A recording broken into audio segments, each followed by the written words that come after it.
Tout à l'heure, nous irons suivre les cours d'une école d'excellence et de rigueur, celle des filles de la Légion d'honneur.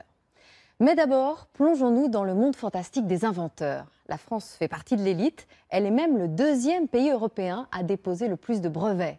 Nos équipes ont suivi 4 têtes chercheuses. Le plus jeune est au collège, le plus âgé à la retraite. Le monde fantastique des inventeurs, reportage découverte d'Anaïs Sura et Antoine Schmitt. Mike est le premier robot pizzaiolo au monde.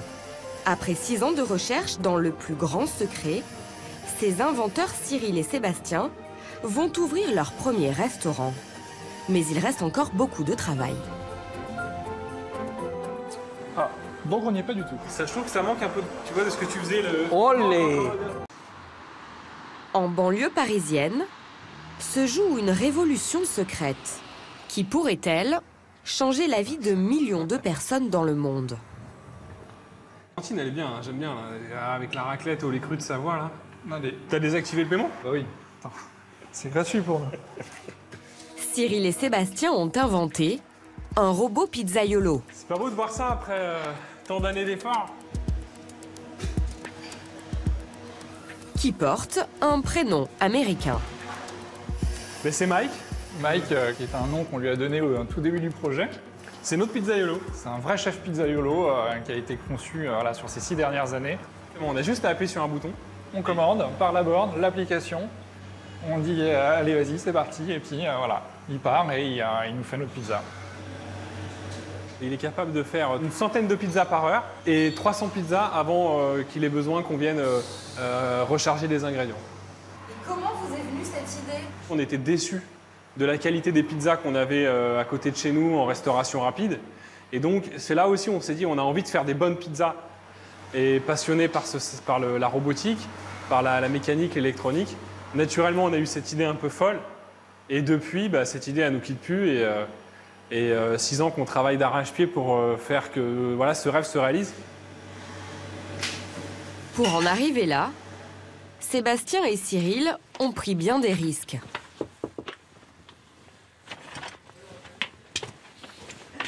On n'est pas occupé des lieux, non? Ça va?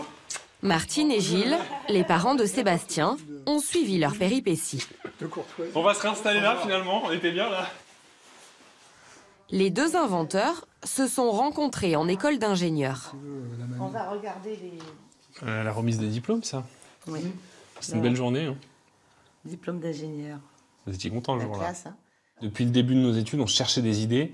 Et on a toujours eu envie de créer quelque chose de significatif. Voilà. Pas le petit objet. Voilà. Il y avait besoin de faire quelque chose de peut avoir un impact fort. Un peu révolutionnaire quelque part. Exactement. Ouais. Et après le diplôme d'ingénieur, on se dit c'est bon, il va pouvoir bosser, Travailler, partir. travailler, partir. Et Ah bah non, non. il s'installe dans le sous-sol. Bien, on est dans le garage de papa et maman. Là où tout a commencé en fait. L'établi, qui était le départ où on faisait nos premiers protos ici.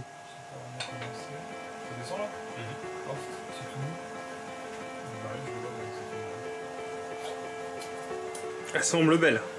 Attends. Allez, sois sympa s'il te plaît, on a besoin de toi. Tu fasses les choses bien mon petit gars. On est resté 1 an dans le garage, 7 jours sur 7. Il y avait énormément d'inconnus. Notre hantise, c'était de se dire comment on va sortir de ce garage. Bon, elle n'est pas assez écrasée de toute façon. Il y a même pas la forme de...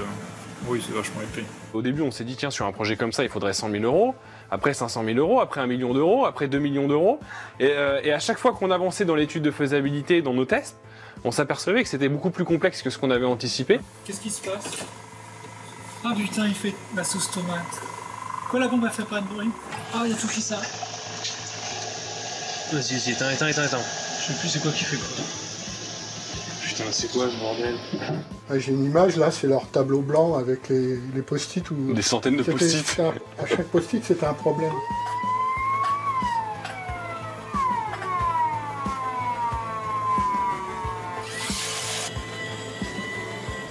On se disait, personne va nous croire, personne va avoir confiance dans ces bouts de bois découpés, ces petites pièces de métal. Après 1 an d'essai, les inventeurs sortent enfin leur première pizza. La croûte.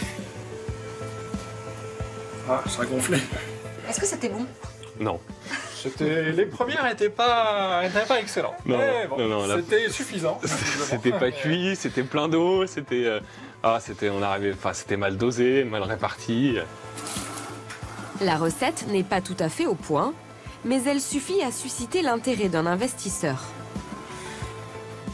On a eu une peur, mais qu'on ne voulait pas montrer, en se disant on est sûr de nous, ça marche très bien, et on les a fait venir. Voyant eux le robot qui prenait la pâte, qui étalait la sauce, qui commençait à mettre dans le petit four, c'est ça qui leur a donné envie d'investir. 5 ans plus tard, et avec 4 millions d'euros de fonds levés, Sébastien et Cyril sont sur le point d'ouvrir les portes de leur premier restaurant. Bonjour Thierry. Salut. Ça va? Pendant ce temps-là, dans les bureaux de Cyril et Sébastien, les inventeurs de la pizzeria robotisée, c'est cours de cuisine. Et pas avec n'importe qui. Tiens, t'as préparé une petite pizza Ah, ça j'adore. et de l'huile d'olive. On voudrait ton avis sur la dépose de l'huile d'olive. Thierry Graffanino est triple champion du monde de pizza. Et c'est en quelque sorte le professeur particulier du robot. L'idée, c'est qu'on programme le robot, en fait, en reprenant une gestuelle qui soit élégante et... Surtout qu'on nous arrive montre. à la fin, en fait, c'est une partie du spectacle aussi, quoi. Alors, il faut qu'on soit efficace et en même temps que ça soit agréable à regarder. C'est pas notre domaine d'expertise, nous, de savoir la quantité d'huile d'olive qu'il va falloir mettre. Qu'est-ce qui est gracieux sur le geste aussi? On n'a pas forcément la bonne approche. Et pour chaque condiment, pour l'origan, par exemple, on va saupoudrer. C'est important. Pour le poivre, la gestuelle, la quantité déposée. À chaque fois, ça passe par une réunion ensemble. C'est parti. Alors, donc il va la prendre, il va venir au-dessus de la pizza. Voilà, il va la D'accord. pencher. Donc il la penche. Donc j'ai commencé là-bas au bout et je reviens vers le centre. Ouais. Et hop. Et ensuite je fais la On reposer. relève pour la goutte et puis... Mais alors s'il y a de l'ampleur, moi ça me va bien. Ouais. Il faut vraiment rappeler le geste napolitain finalement. D'accord. Là, on essaye de faire un geste qui est d'abord efficace parce que le client, quand il va manger sa pizza, il faut qu'il ait ce goût d'huile d'olive un petit peu partout. Mais derrière aussi, c'est un spectacle derrière ces vitres. Moi, j'en rêve la nuit encore de cette machine tellement je suis pressé de la voir démarrer. Cyril doit maintenant traduire les gestes de Thierry par des codes informatiques. Alors, cet appareil, c'est l'écran qui permet de programmer donc le robot. Donc, je vais récupérer la vidéo pour essayer de reproduire parfaitement le geste. Donc là, assez grossièrement, je vais établir tous les points du cercle que Thierry nous a montré. Donc, le mouvement du chef.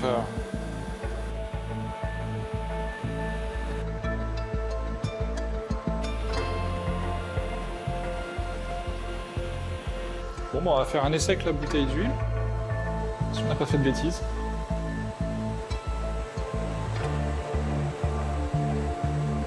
Ah, donc on n'y est pas du tout.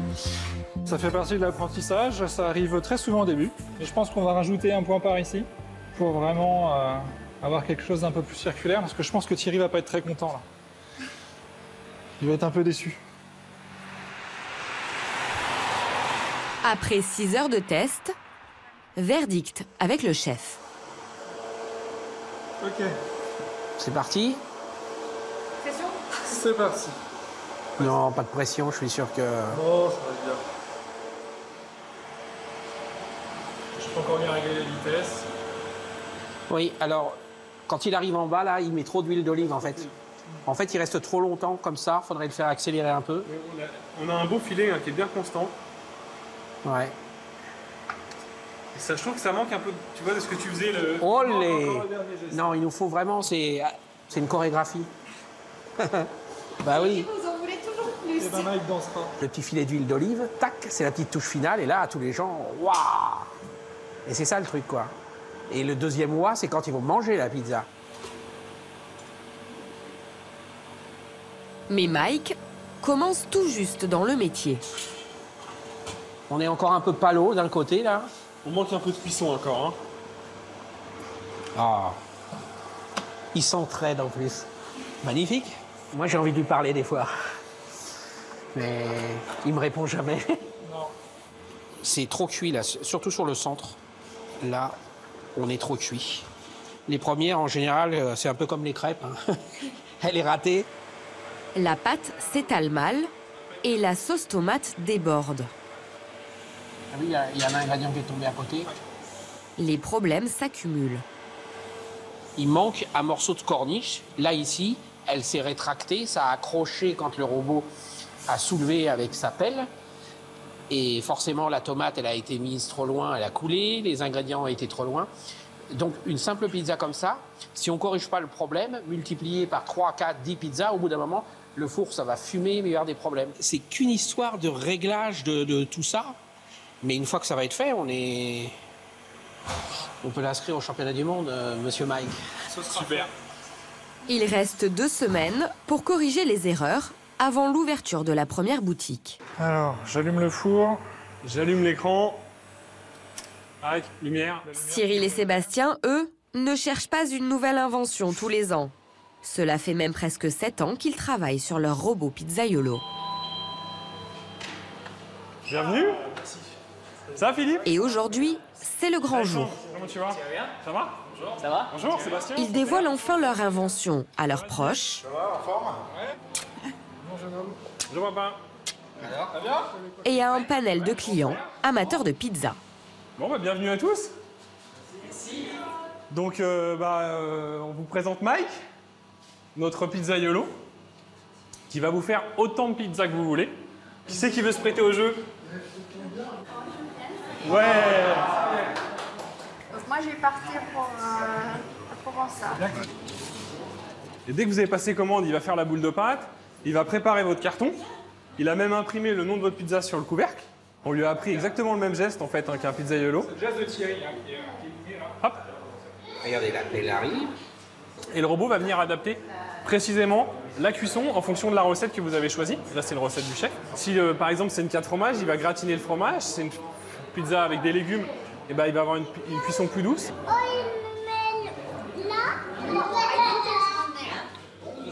J'attendais un truc beaucoup plus mécanique. Et en fait, je trouve qu'il a des gestes vraiment fluides que j'attendais pas. Même quand il coupe les barbes, c'est pas forcé. C'est vraiment comme si c'était fait par quelqu'un. Et moi, j'attends de voir l'huile d'olive à la fin. Il faut mettre un supplément d'huile d'olive. Vous allez voir que c'est magnifique. Alors là, vous allez vous croire à Naples.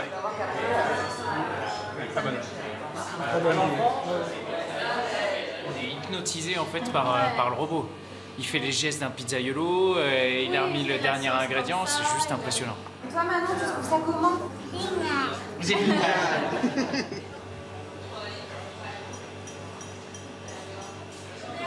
Pourquoi c'est pas pareil pizza? S'il te plaît. C'est comme ça? Exactement. Et hop.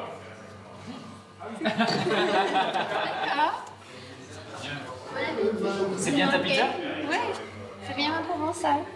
Super.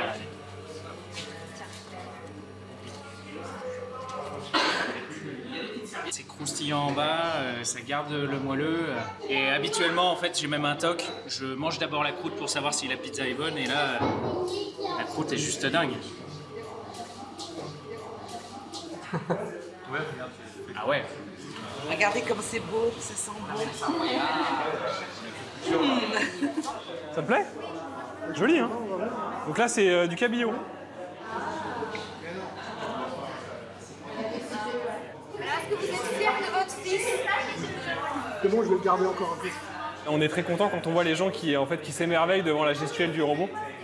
On a mis beaucoup de temps à la mettre au point et voilà, ça nous fait plaisir que les gens soient contents de ce qu'ils mangent et soient contents de ce qu'ils voient.